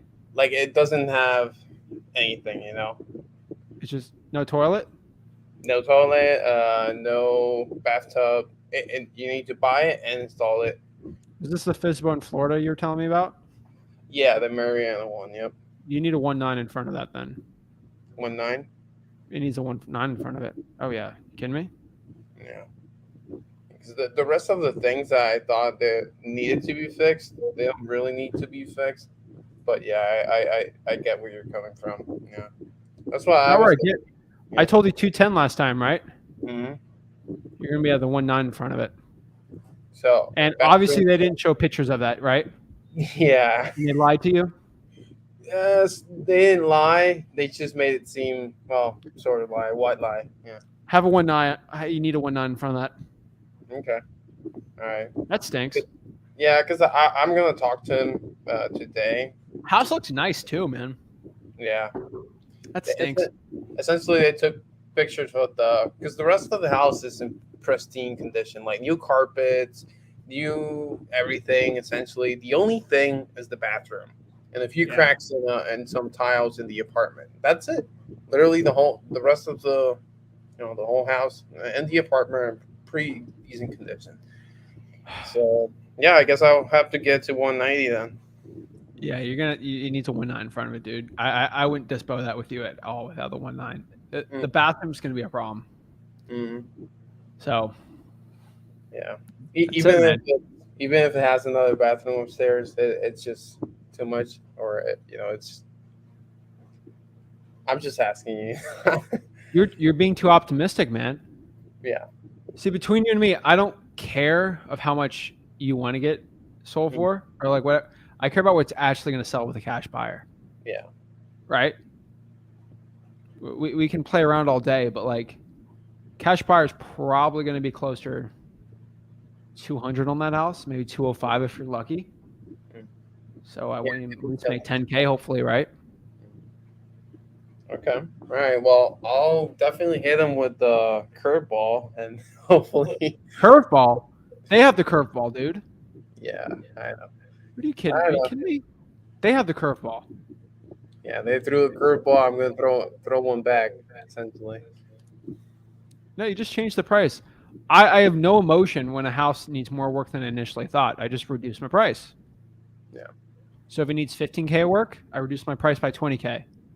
I make 5K more in profit. That makes me happier, right? Yeah. Okay. Yeah, that makes sense. Yeah. Is there leaks? And like I got to figure out why the bathroom's looking like that.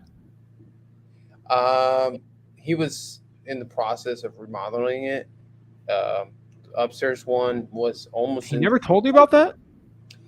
They did, but they just included it in the whole thing. Like, oh yeah, we're sort of remodeling some things. They didn't mention. Did you ask him what he was remodeling? Yeah, I did, but he didn't mention the bathroom needed to be, at the very least how he made it sound. It was it needed remodeling, not complete destruction. I probably would have had more conversations with that guy. Yeah, that was my bad. I was just, like you said, a little bit too optimistic. Just say, hey, I talked to my partner, and since I have to put an extra 10, 15,000 in the property, I'm going to have to reduce it by this. That's it. Okay. Or to say, hey, I talked to Zach about this. He was telling me he wanted to buy this for like 180. Yeah. Okay. Yeah. Did you offer him 180? No. Zach told him 180. I'm telling you 180. Whatever, right? Doesn't matter. Meet in the 190, dude, right? I'm not lying. You're telling me right now. You're not lying, dude. So that's honestly what I'd say. Yeah. Okay. Yeah, that works. I mean, 40,000 drop might, insult him, but if it gets it to 190, then we're good. Bro, I got the 40. You saw me do a $45,000 price reduction yesterday, right? Yeah. That was clean. But the guy was motivated as hell. He didn't really care about getting full price. Yeah, because I'm not so focused on one lead. I go to lots of leads. Yeah, that's true. I've been stuck in terms of You're stuck on one lead, bro. Yeah, I was just learning the process. I lowball 100 to get 5. Yeah. Right for FISBOs. Oh yeah, I'll lowball 100 of them. I only get 5. Mm-hmm. That's 4 more than you, right? But that's the thing. You gotta have more leads, dude. I gotta do baseball, bro. more. Yeah. Baseball. Yeah. Okay. You just want more pitches. There's no strikes. Mhm. All right. All right. You're trying to hit on a stupid knuckleball. It's going out in the left field, right? Get some Yeah. more pitches. I'll hit them with hey, would $20,000 cost you? Would you pay $20,000 for peace of mind? That's what I'm gonna hit him with. Why would you say that? Because he's a tired landlord. He doesn't want to deal with it. He doesn't want to keep working on the house. So it's sort of, for 20,000 less or 30,000 less, it's peace of mind. So hey, would you pay 20,000 for peace of mind? I already told you, buy this thing at 210, and then it needs all this work. I reduced it to 190.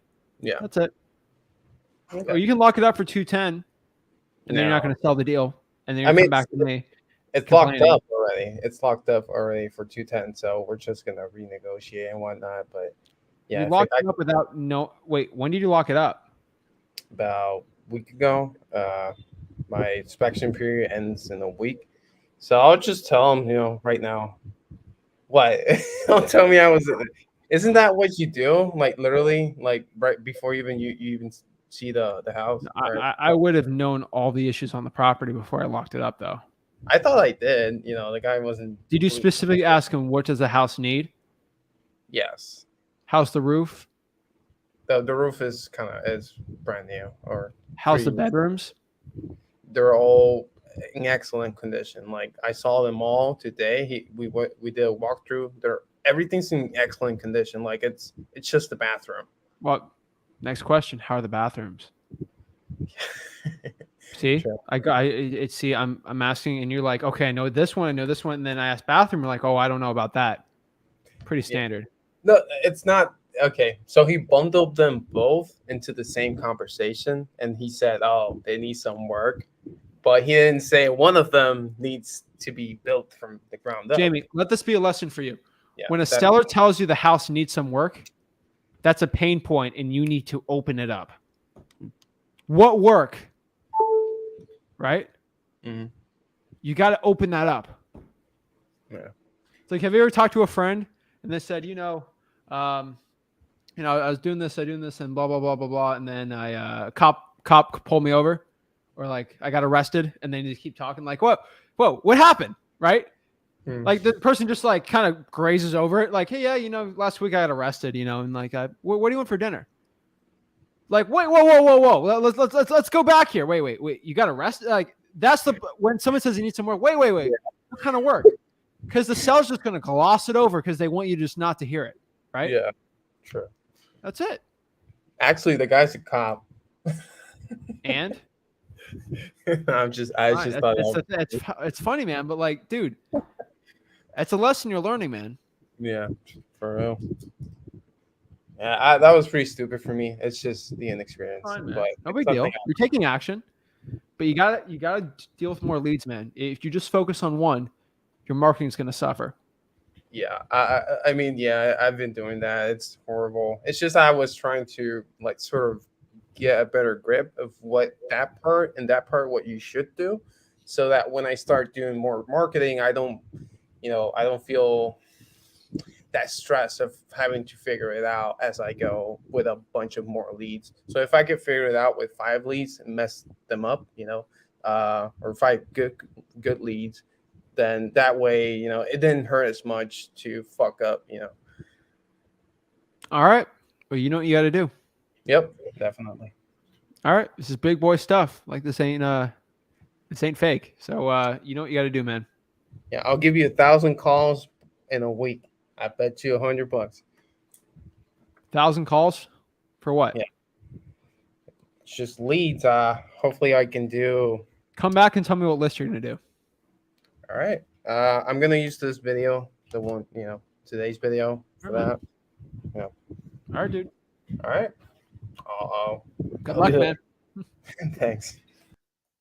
All right, guys, when a seller tells you something important, you have to open the pain points. The pain points are so important. That's when you reveal the motivation for someone looking to sell a house. So important, guys and gals, just FYI. Yo. You're muted, bro. What's up, man? Here we are. Okay. How's it going?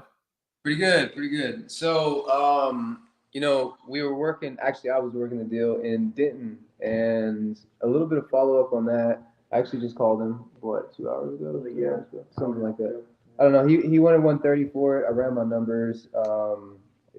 We were way off from what he was wanting. So we were competing with some offer from some guy from somewhere. So, anyways, I decided to move on to different lead sources. So what I'm gonna try to do now is just pull a niche list and just do the sticky notes, because we did driving for dollars, the mobile home thing, and then The water shut. we were trying to do the water shutoffs, and that's kind of why we're here, trying to figure out exactly what's going on with this. So we went to 5 or 6 different cities here in Dallas. One had it on their website just to give, and then all other 4 of them said that there was some privacy law, something like that. We couldn't get it, but that one city just gave it away, and everybody can get it. So There was one that we put an open records request for though, but the other 3 are just giving us a hard time. Yeah. Texas has a open. They have some water shutoff type law on the books. yeah. But as you say, you sometimes can get around that. So that's why I tell people to still try, because you can still kind of get through. For the places that kind of heat with that law, utility liens, public records, boom. You can't hide around that. You can't protect that. Yeah, write that down. Utility liens. Utility liens. So where would we go to Like get a this? SpongeBob meme, bro. Write that down. Write that down. That's pretty Love fun. it, man. Yeah, it's the utility lien list. Okay, cool. And that is found still at the utility department as well? Nope. Public records. Public records. Okay, public records. What else was there? There was something else. What was the other question here? It was It's been a little while now, so You're dang, I'm trying to think. How about this? Let me talk to somebody else. Go in the private chat and let me know when you come up with a question. Okay, yeah, that works. If that, we'll just come back tomorrow or something. All right, man. Yep, Have sounds a good good. one. I appreciate it. thank you. Appreciate it, guys. Awesome. All right. Darren, Hey, Zach. how's it going, man? Going good. How Had can a I help you couple out? of questions. So I got another potential deal lined up. Is right behind one of the fire damage properties I looked at, actually. And it turns out, so it was a single family home, but I guess this guy may have converted it into a duplex almost. He said it could still be a single family, but he's basically got a whole upstairs with a kitchen, bath, everything upstairs and downstairs. Now, looking at the property, I was trying to do comps, and there's only one comp that's anywhere similar to this property in the whole area, roughly in a 1.5 mile radius that I could use. And I know that he was renting it for $955 for one of the units, or so. I multiplied that by 2 to come up with the 1% rule. The question on that is, should I combine the average price per square foot with the one comp and the 1% rule, or just go off the 1% rule? Let me ask you a couple questions, Darren. So Okay. first of all, is that permitted or unpermitted? That one I don't know. All right. So you're going to have to look at the property appraiser and see. Some of Okay. these guys. So what city is this in? Chattanooga.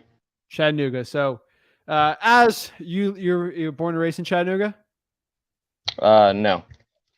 You're born Lived in the here all South? my life. I was born in West Virginia. West Virginia. So you know how some, how do I say this nicely? Redneck engineers are in the South. Where you familiar with that? Yeah, I'm one of them. A lot of people love doing that with real estate. Oh, let me go add a spigot on here. Let me go add a little trailer here. Let me do this. This is mostly in the South. People from Boston don't like doing this, but I've seen this too much, where they'll do stuff to houses that are not permitted, right? Okay. And that causes a huge problem, because a lot of cash buyers are like, this is not a permanent structure. Like, this thing, if it's going on fire, the insurance won't cover it, right? So the first thing you got to figure out if this thing's permanent or not. If they add stairs and anything crazy, extra doors, that you can use as leverage to get a reduction on the deal. Just FYI. So on the property appraiser side, if it says single family residence, then technically that's what it is, right? Most likely. If it should be zoned as a duplex. So the guy definitely did his own little engineering on it, which is a no-go, right? So that's going to cost him some more money. Okay. So the cool part, your cash buyer is going to come to you and say, "What the heck, man?" And you're going to get a good reduction because of that, because he's going to understand that, and you'll be fine. He already knows there's no permitting allowed, but it's fine. So the problem is you might have to count this as a single family because it is a single family. It did not have the conversion right. So you're going to have to comp it as a single family, not a duplex. Okay. All right. And then related to today's video on pre-foreclosures in Chattanooga, I'm on Propstream every week. I mean, usually every day, maybe every other day. And the pre-foreclosures and the auction dates is one of the quick lists at the top. And I noticed that, last, like maybe 2 or 3 weeks ago, I think we had only like 2 pre-foreclosures. And then all of a sudden we had a handful, but they all already have auction dates. So I think there might be a little bit of lag there. And I'm curious, should I just go to the courthouse or something to pull the pre-foreclosures? So Propstream batch all these services, they pull APIs. And what Propstream and all the services do, they pull 2 things mostly. List pendants, which is basically a fancy Latin term, I think, basically when someone puts a legal action on the property. So usually a bank, hey, you didn't pay me for 4 or 5 bank payments. I'm filing a list pendants, which is fancy talk for I'm doing court action to get the house back. Or a notice of default, which is a little easier to understand. They're putting a notice out there that this person's defaulted on their mortgage. You can look those up with the public records. Propstream automatically does it. Sometimes like they can't make the API connect, which is basically an automatic thing. So you might have to do it yourself, which Darren is really cool for you because that means everyone else in Chattanooga that's trying to use Propstream, they're going to get bad data. And you are going to go to public records and just get the fresh ones right now. So that's actually good news. Notice of default and list pendants. Okay. And then one more thing related to pulling the public records. Have you ever actually had to file a FOIA yourself?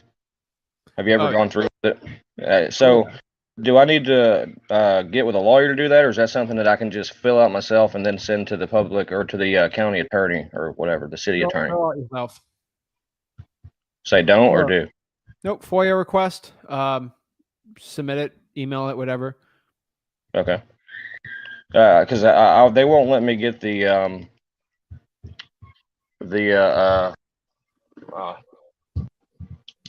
code violations. So I literally spent like 5 hours working with them trying to get it. They gave me the runaround, and then it turned out that the manager there knew exactly what list I wanted the whole time, and only up until the point where I finally had to explain what I was doing to the lady who was trying to help me, did the manager tell me that, no, we used to do that a long time ago, but we didn't update our software to make it easy to do that.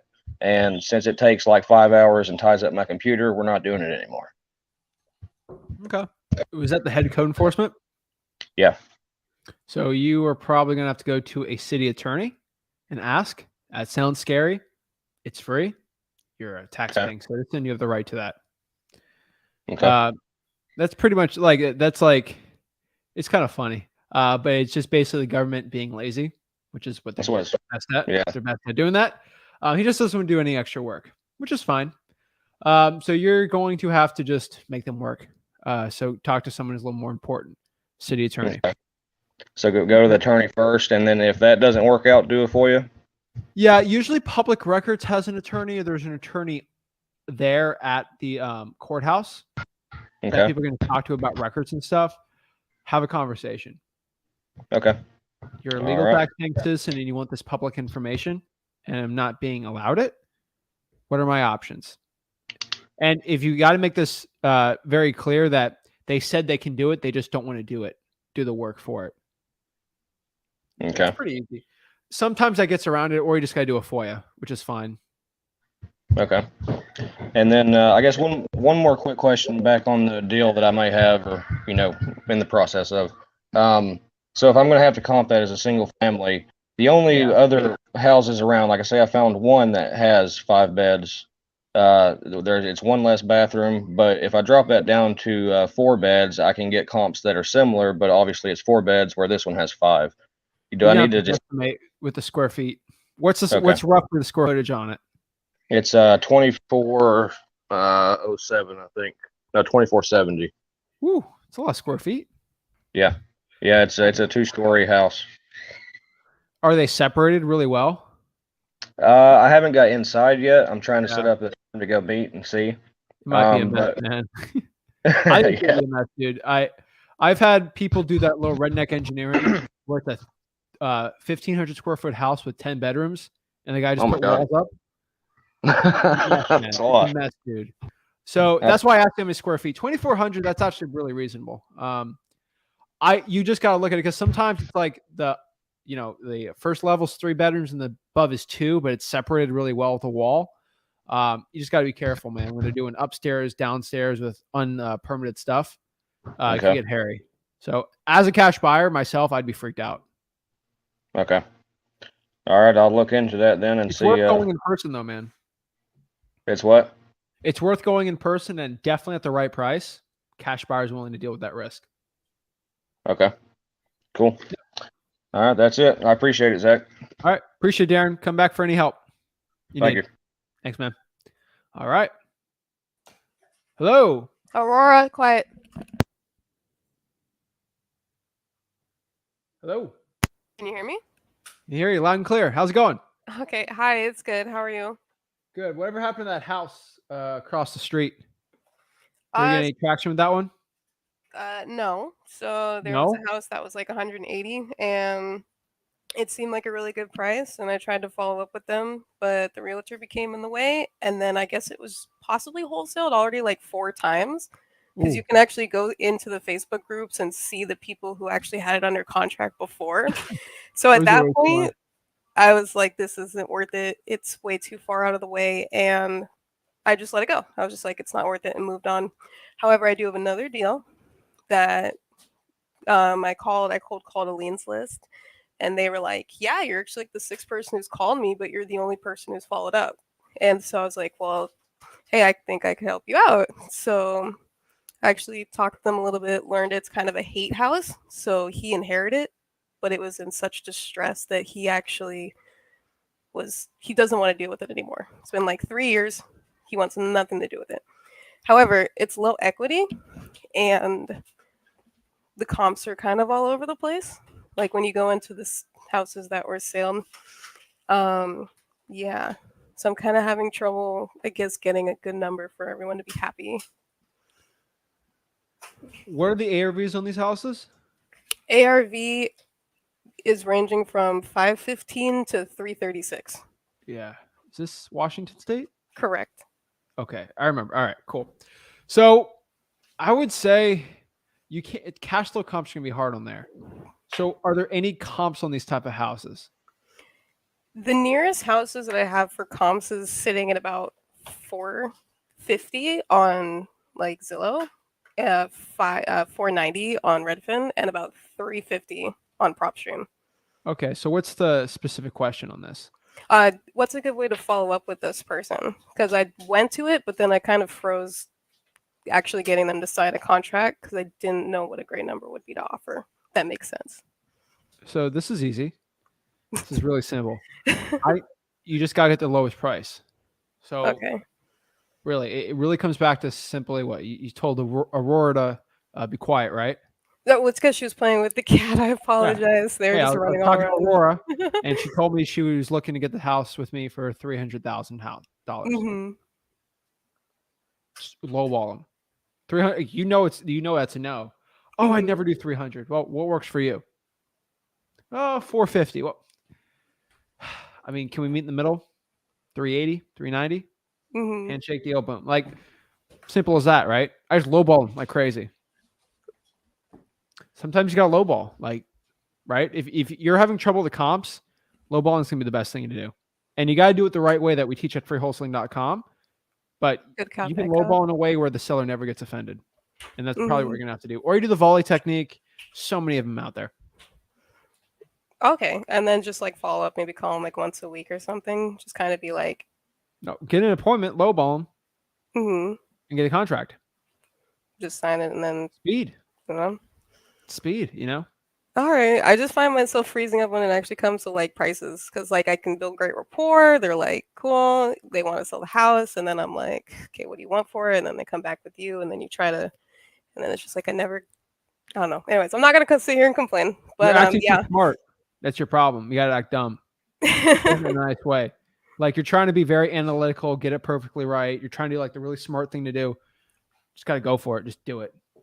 Okay, good. And do you have any Right. recommendations when you go on the actual appointment to help you with kind of getting the repairs, or do you just overall guesstimate it? I guesstimate A it because list. I've gone on so many appointments and I've seen so many wholesalers fail. And Mm-hmm. so many of them. I went to an appointment once where another wholesaler went Time with to me. time, And the yes. seller did at the same time. Mm-hmm. One seller came with a protractor, a ruler, notepad, all the stuff. And it was a really big franchise of wholesaling, which I think everyone knows about. They spent the entire appointment analyzing the deal as a construction project. I spent the time talking about the person and their grandmother and their situation they got to go through, moving to a different state. Yeah. Guess who got the deal? You. Guess who had a lower offer? But guess who got the deal? Me. Yeah. It's a people's business. You're focusing too much on the real estate. You got to focus more on the people. Yeah. I'm nervous about cash buyers because I feel like I could get the contract. You're and not watching get rid of state, it. so please, I don't want to hear about your cash buyer problem. Okay? All right. Sounds good. You don't have a cash buyer problem. That's in Okay, your head. that's good to hear. Your problem talking to sellers is in your head, Mm-hmm. right? Yeah. Like, do you Try have not- friends? Huh? Do you have friends? Yeah. Do they think you're cool? Yeah. Well, if they think you're cool, then you probably made friends just being a nice and agreeable person. You can definitely do that with the seller, okay? Yeah. You're not awkward to talk to, right? Like if you just have a regular conversation with the seller, you're gonna do a deal, okay? Mm-hmm. So that nerve shouldn't be there. Cash buyers, you already have a good deal. Easy for the cash buyer. Your biggest problem is just taking the action, and that's what you got to do. All right. The more you meet with sellers and the more lowball offers you make, the easier it gets. Yeah. So I've like the more calls, I've definitely gotten a lot more comfortable. But then that next step is now what I have to get over. That's it. All right. Well, I'm gonna go back to the drawing board and continue that.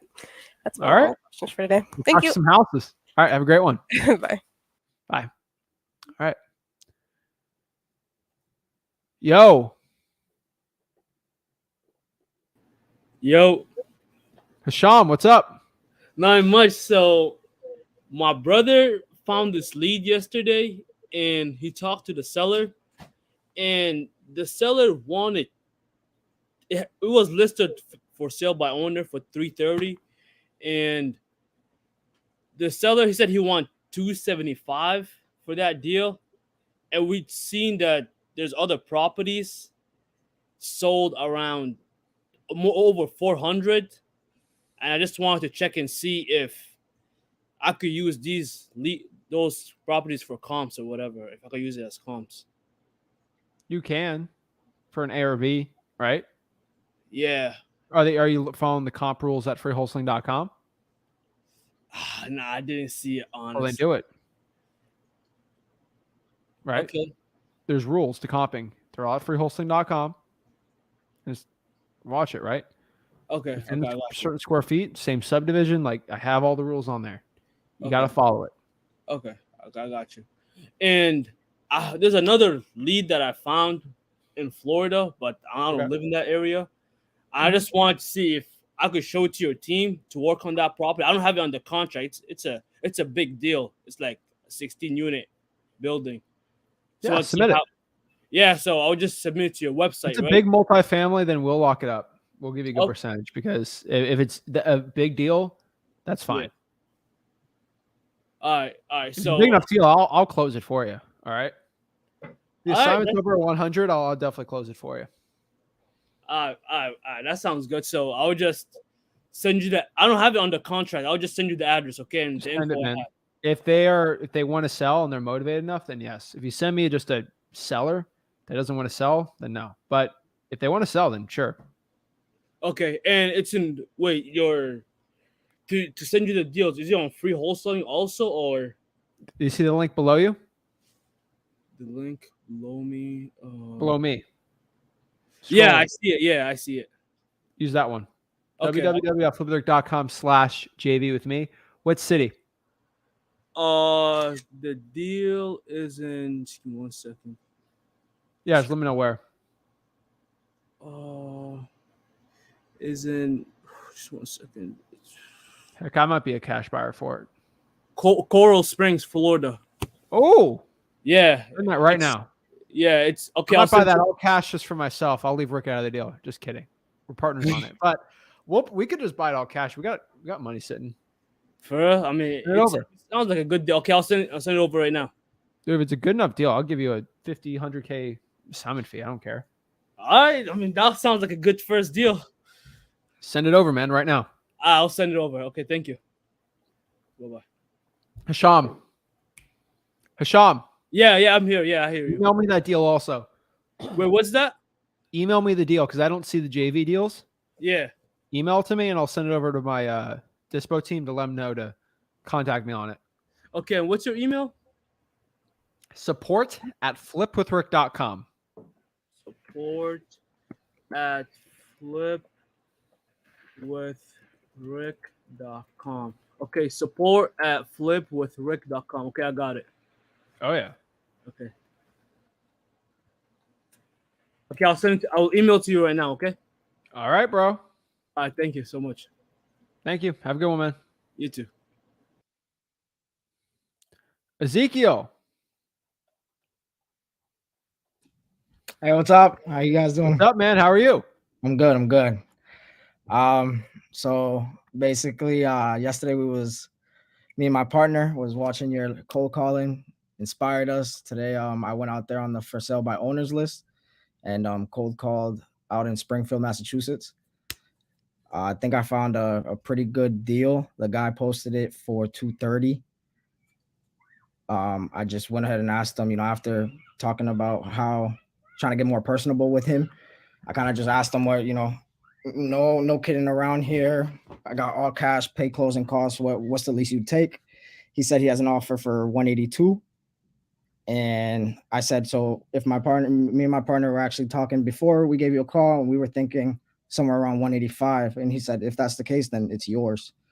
Talked about the condition of the house. It's he said that the roof needs work, that there is foundation issues on one side of the house, and that the second and third floor need new windows. It's a multifamily. It's 6 bedrooms, 3 bathrooms, 2746 square feet. Okay. What's the cash flow? It's around 2,100, I think, in rent per month. Okay, with foundation issues. That's a little high, but you could probably make it still work. Okay, yeah, because I was looking around the area for like unrented comps, and those are all selling around like 225, 230, 240, and the renovated comps around there is like 300. It depends on the foundational issue, but you might be able to sell it for 190, 195. So he said it's just I like guess. that one side of the house is just foundational issues. Like what kind of foundation? Like So we're going out there tomorrow. I've booked an appointment with him tomorrow. So we're you going live out near there? I live in Quincy, so Oh, it's beautiful, a 2-hour man. drive. Yeah, so I just gotta. Beautiful, man. But yeah. So there's that. He said he's like digging the side of it and just kind of looking at the foundation himself. And another problem is that he's living there right now, and he said that he needs at least 60 days. Okay, I would try to lock it up for. I would see if he bites at 175 right now, but you can do 185. All right. It doesn't ruin the deal. Yeah. It doesn't hurt. Honestly, doesn't. Yeah, because I just didn't know if I should make another offer because he already had one at 180. You going with your partner? Yeah. What's your partner's name? Tyree. Tyree? Tyree. Yeah. Tyree? Yeah. Let him be the bad cop. Whoever's leading on it, be the good person, and let them be at 175. Okay.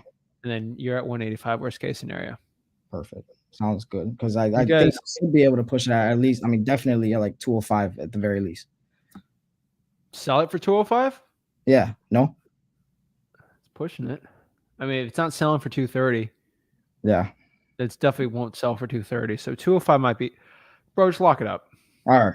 Sounds Lock good. it for the lowest you can. I would try 175. Okay. Just get some lee room in there. Yeah. And maybe it's a 30% chance he's okay with that. 70, but you still get it for 185. Okay. And then worst case scenario, you make more money. Ooh, terrible. So the 60 days, the 60 days doesn't really matter in this. Does he need 90 days or 60? 60. Yeah, give him 60. Okay. You got to help the seller out, you know? Yeah, for sure. $100 EMD, you're good to go. All right. Sounds good. And then just one more question. So me and my partner did kind of, we hired some guy out of Fiverr to build us like a nationwide buyer's website type deal. It's got like you enter your address and it's got all the pre-qualifying questions on there. We get a link in our email once somebody submits something in there. We got kind of like the process of it, how to go, just a real user-friendly website. How would we go about kind of advertising that website and not like such a weird, sketchy way, like those big companies? Like Why would you do that? Have I ever told you to do that? No. But I thought it looked good, you know? I could have a picture of me in a suit. It's not going to give me any more cash buyers, dude. Okay. You're getting a little too fancy. All right. I'm just letting you know. No, yeah. Let me know.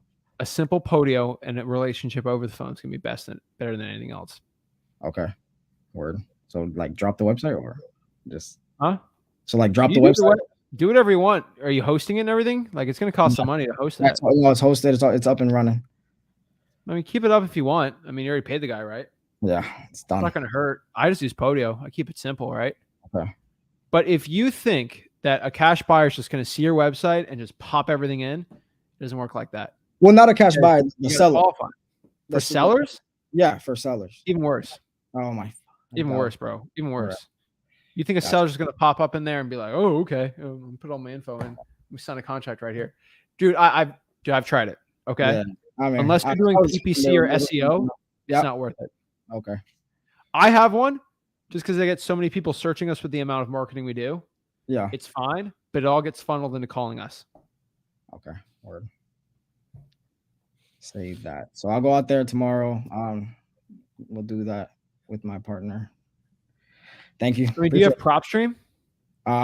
We just ran out of our trial, but we can. All right, no big deal. If you have Propstream, you get a free website too, just for sellers too. But yeah.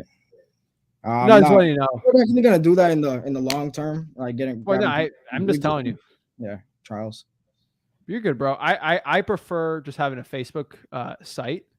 Okay, that's gonna be the best one because no one's really gonna search your company. They're gonna search Ezekiel Santiago. Yeah, and then look up who you are. So if you got a wife beater at the gym, all flexing, all sweaty, it's probably not gonna be look as good as if you have a nice collared shirt with a smile, selfie, right? That's the only thing I could tell you. Your seller's going to look you up though. Cause you're how old are you? 22. 22? I'm 22 also. So when sellers used to look me up, all they did, they looked me up on Facebook. They looked up me with seller testimonials. That's where people look you up. Okay. You're going to search your name on Google and you're going to see what pops up. Right. So just FYI, I have so many kind of online brand, I guess. Yeah. Okay. Sounds good. All right, man. All right. Thank you. Appreciate it. Have a good one. All right, boom. So guys, sorry I can't get to everyone on here. If you haven't been able to talk to me, everyone in the backstage, make sure you go tomorrow with me and Rick, and then on Friday. Also, guys, do live streams on Sundays and Mondays on the Rick Ginn and the Zach Ginn YouTube channels. We talk to your one-on-one questions. So get to everyone at least this week, guaranteed. So everyone in the backstage, I'll talk to them by the end of this week, guarantee it. So guys, appreciate it. Make sure you smash the like button and subscribe. Check out freewholesaling.com. Go to listrei.com if you want to try Propstream for free for 7 days. I really appreciate it, guys. Last thing I can tell you right now. Just got to update my Citrix on this, but whatever. What I could tell you guys right now is if you don't need to use any of these softwares to get success, right? Like you don't do the fancy stuff. If you just use government lists, drawing for dollars, reverse drawing for dollars, it's going to be fine. These are all just tools to help you. Some coaches and gurus make it seem like this is like the only thing you have to do. Use whatever one you want, right? Like it's not going to stop you. The only thing that's going to stop you is the action you take. So I appreciate it. I appreciate all the support you guys give. So definitely go to freewholesaling.com.